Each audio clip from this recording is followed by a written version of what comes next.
A outra dimensão. Fred vs Jason vs. Na esteira sangrenta do filme Fred vs Jason, Fred Krueger encontra-se agarrado ao último pedaço de medo que lhe permite existir, dentro da mente demente de Jason Voorhees. Sem querer, o casal assassino deve procurar o Necronomicon, a única solução para o tormento mútuo. Nada pode parar esta aliança profana, exceto o sábio empunhando uma motosserra, com o objetivo de destruir o livro dos mortos de uma vez por todas. De James Kujawski e Jeff Curtis. Bem-vindo em outra dimensão. 5 anos após o evento Fred vs Jason. Atenção! Existem 3 vozes dentro dessa história falando que quase simultaneamente, e para a história ficar clara eu preciso incluir elas. As vozes são do narrador, de terceiros e a minha que explica. Eu vou tentar passar o máximo de clareza possível. Uma voz misteriosa narra a HQ dizendo: este lugar é Crystal Lake. Os caipiras locais trocaram o nome do local, pensando que se fizesse isso apagaria todo o pesadelo causado durante esses anos. Acredite, não há nada que possa tirar os pesadelos depois que superá-los.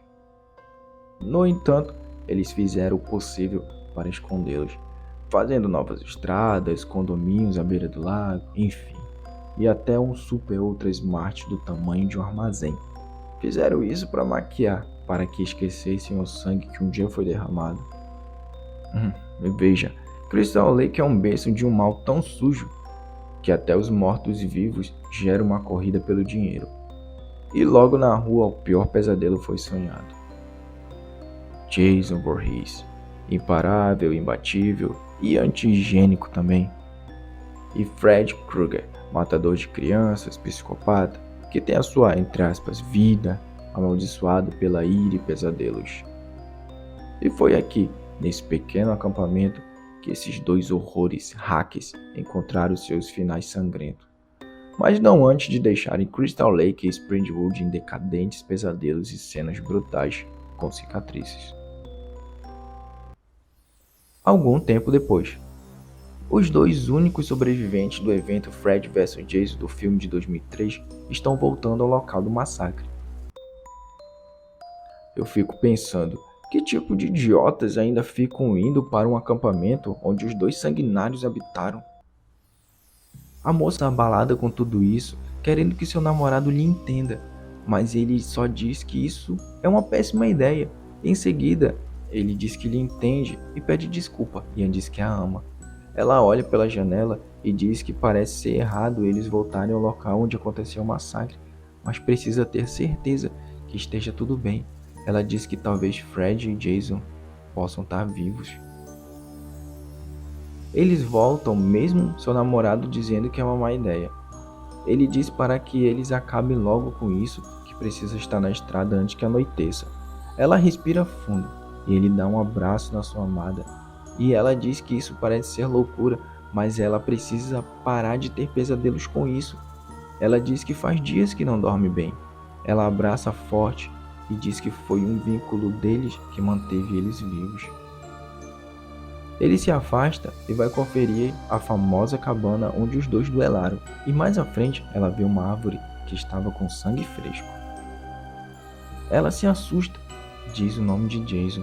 Ela ouve uns grunhidos e vai para a cabana. Quando ela ouve seu namorado gritando por socorro, ela segue a sua voz e se depara com sangue na entrada da cabana. Quando ela entra na cabana, ela vê seu namorado Will, dilacerado. Ela cai em lágrimas e fica sem ação, vendo seu amor morto brutalmente. Ela diz que isso não pode ser possível, pois eles venceram Fred e Jason. Ela cai no chão chorando, não querendo acreditar no que vê, quando de repente Jason aparece para piorar a situação. Ele vai com tudo para cima da jovem moça. Assustada, ela consegue se esquivar e tenta fugir. Aquele medo foi o bastante para que uma garra rasgasse o espaço-tempo. A moça tenta correr. Jason pega uma barra de ferro e joga nela. Ele acerta o seu ombro. Ela grita de dor. Mesmo com dificuldade, ela se arrasta para uma entrada de ar perto e entre para tentar escapar. Uma vez que você encara a morte e enganou o ceifador, sua vida muda. Faça isso mais de uma vez, enquanto ver todos que você conhece serem virados do avesso como fantoche, e você começa a seguir um caminho mais perigoso. Ela promete vingar Will.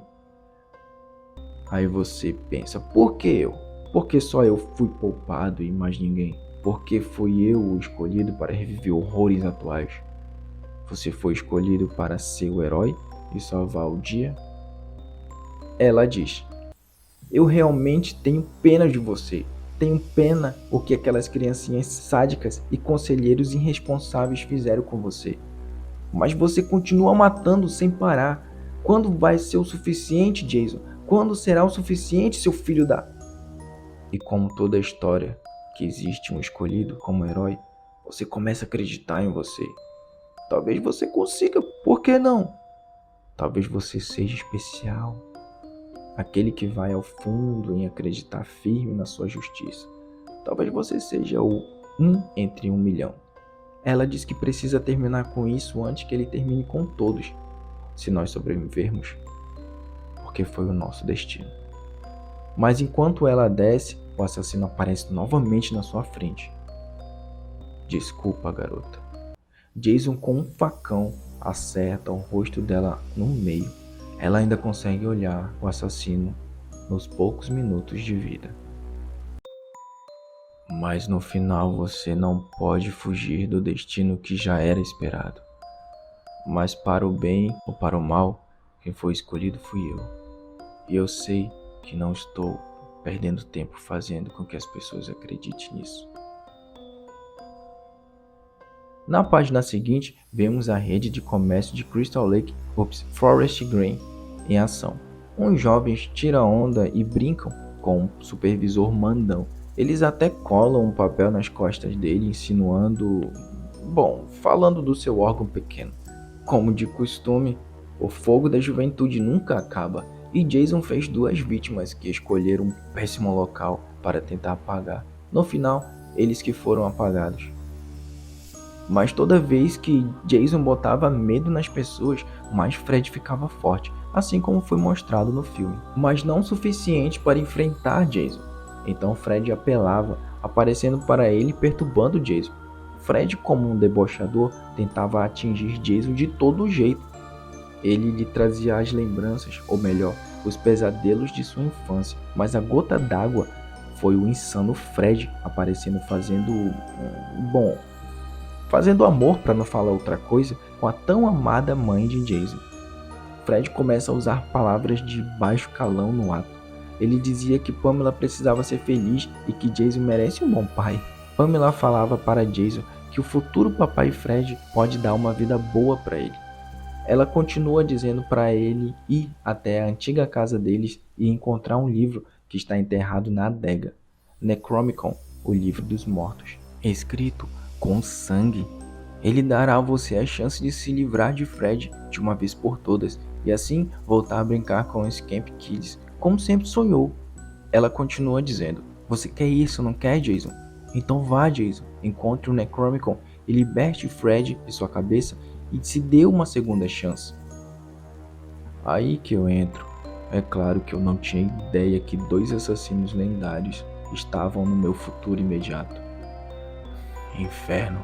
Eu não sabia que o Necronomicon estava usando sua influência sobrenatural para essa confusão. Meu nome é Ash. Eu sou o escolhido. Eu nem sempre fui assim. Eu tive uma vida real, uma vez. Há muito tempo e em um lugar muito longe. Mas tudo isso é história antiga, assim como os romanos e as pirâmides. Só tenho 2 coisas na vida que importam para mim: cortar mortos-vivos em pedaços que tentam atrapalhar meu caminho e acabar com aquele maldito livro.